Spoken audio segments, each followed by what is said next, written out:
Red Bull looks stronger than ever, and whilst their Bahrain Grand Prix weekend didn't go as planned, with both cars being wiped out of the race after suffering fuel pump issues at the last minute, the Austrian team proved their pace as the two Raging Bulls would have comfortably finished second and fourth.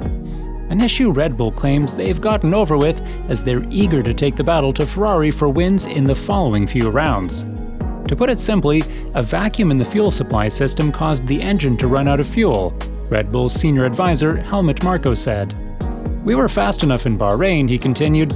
"We were just not able to use our potential at the decisive moment," he said, as he reckons Red Bull will come back strong and prove to be a tough prospect to beat for Ferrari. But Red Bull's problems did not end there, as the opening round saw increasing friction building up between Verstappen and the team. After pulling away from the rest of the field, Leclerc and Verstappen battled hard for the race lead, showcasing an epic fight lasting multiple laps, as they were exchanging the lead almost as often as Bottas changing his engines last season. But it was Leclerc who seemed to have the edge between the two drivers, so Red Bull responded with an undercut. Something that could have easily worked out if Verstappen wasn't told to protect the tires on the outlap, which saw the Dutchman unable to make the undercut work. "Okay, this is now 2 times that I take it easy on the outlap that when I could have easily been in front. I'm never ever doing it again," Verstappen yelled angrily as the team repeated the same mistake for the second consecutive time a couple laps after the first attempt. Something Christian Horner wasn't very fond of, as he believed the pass would be completely useless. "Even if we'd have made the pass, I think their pace was such that, with overtaking being a little bit easier now, they would have just overtaken," Horner admitted.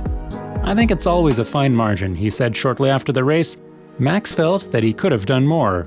He summed up Verstappen's angry radio outbreak. But once things settled down, Verstappen admitted he didn't give it his everything that weekend, and why? It was simply a strategic move. "You always say to yourself that we have to score points. It doesn't matter if it is first or second in the first race weekend," Max told the media.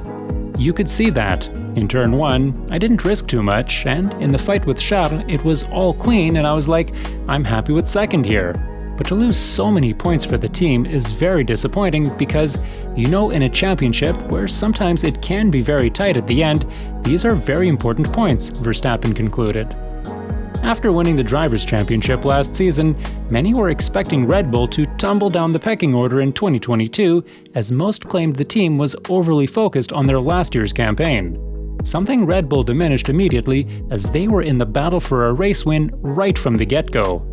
And whilst losing out on a second-place finish did not please the Dutchman, he then opened up about his radical change in perspective after completing a successful title charge in 2021. "I try to enjoy everything a little more now, instead of just having that focus on winning," Verstappen began. "That's not to say I go to a race differently now, but I'm a little more concerned with having a good relationship with Checo and the rest of the team and having a good time," he continued. "We are a really close team. That's great. If we can help each other, we will. It doesn't matter in what way. Not many teams have that," concluded the 2021 F1 champion, who recently signed a huge contract extension with Red Bull, which ensures his place in the team until 2028 at the very least. And whilst Verstappen didn't make much of the initial point-scoring loss, bitter taste was left on the tongues of many in the Red Bull garage. "It's hugely disappointing, not only to lose a podium with Max, but on the last lap to lose a podium with Checo as well," Horner said immediately after the race. "I can't remember the last time that happened to us, but it's obviously your worst nightmare," he continued. "I think the positives we can take is we've had a competitive car. We were fighting for the race win at different points of that race," he added. "We've got to get on top of these issues quickly, and it's a long season, 23 races. Gotta get this behind us, get stuck into the next event," the Red Bull chief concluded before Helmut Marko joined the conversation. "We were fast enough in Bahrain," the Austrian explained. "We were just not able to use our potential at the decisive moment," Marko concluded, before saying he reckons Red Bull will come back strong in the next few rounds. But Horner opened up about a much greater issue the team will soon be facing. They're good old friends from Brackley, as the Red Bull boss believes Mercedes is capable of bouncing back quickly and becoming a title contender once again, pressuring Red Bull and Ferrari, who currently look unchallenged. "I think when you watch their car on circuit, it obviously doesn't look easy for their drivers at the moment," he began. "But what we do know is their ability to bounce back. They've had difficult preseasons before, and then gone and won the first race, Horner admitted. So, I think until we've seen a sample of 3 or 4 races, you're not going to get a true picture of form. And of course, with the regulations being so immature, the development rate is going to be fast, it's going to be steep, and a team like Mercedes, with the strength and depth that they have, will bounce back very, very quickly if they are on the back foot, the worried Red Bull chief concluded. But his setbacks did not end there, as he raised yet another issue he wants to get resolved, this time with the FIA. After the controversial Abu Dhabi race finished last year, which saw Verstappen take his maiden world title, radio messages between the pit wall and race control were banned in order to allow the race director to make less biased decisions, something Horner agrees with, but believes the team's sporting director should still be allowed to interfere with race control during a Grand Prix. I think the team manager certainly should retain that ability to speak to race control. Getting the team principals off is, I think, probably a good thing, because it does keep the dialogue just between the team managers and the organizers, Christian said. It was Red Bull who was the driving factor of FIA's decision to sack radio interference between race control and the pit wall, as the team's sporting director, Jonathan Wheatley, was set to influence Michael Massey's safety car unlapping procedure, as the Red Bull man directly instructed the former race director of what the next decisions should be, something quickly obeyed by Massey. But the team spirit remains to be positive going into the next few rounds, as Sergio Perez admitted his last lap tragedy with the engine shutting down as he was cruising out front, set to take a podium finish, didn't set him back, as he believes in the team and their ability to bounce back.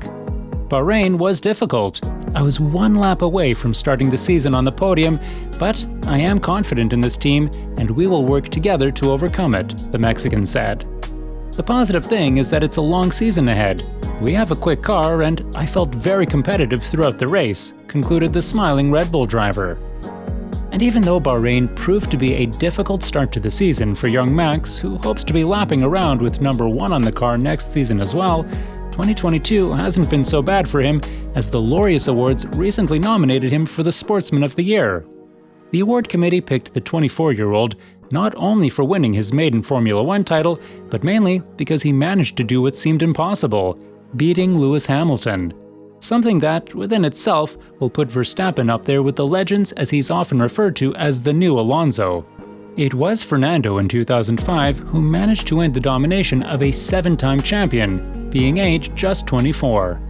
The two drivers share an incredibly strong bond between them, as both have been extremely open about their keen liking for one another. When being asked who he would support if he weren't a driver but just a regular fan, Max didn't hesitate for a second before saying, "Fernando. I really like his style. He's aggressive." So whether Verstappen can or cannot continue in Alonso's footsteps, who indeed secured 2 championships in a row, remains to be seen. But if Red Bull manage to get their reliability issues sorted, there's nothing that can stop Verstappen from dominating yet another season. But we want to know what you guys think. Do you think Red Bull will manage to beat Ferrari and potentially Mercedes? Can you see Verstappen making it 2 consecutive titles this year? And who do you think is the championship favorite after watching the last Grand Prix in Jeddah? Let us know in the comments below the video, as we always read each and every one of them. We've let YouTube decide which video of ours you would enjoy watching next the most, based on your own unique watching habits and preferences. Let's see if they are right.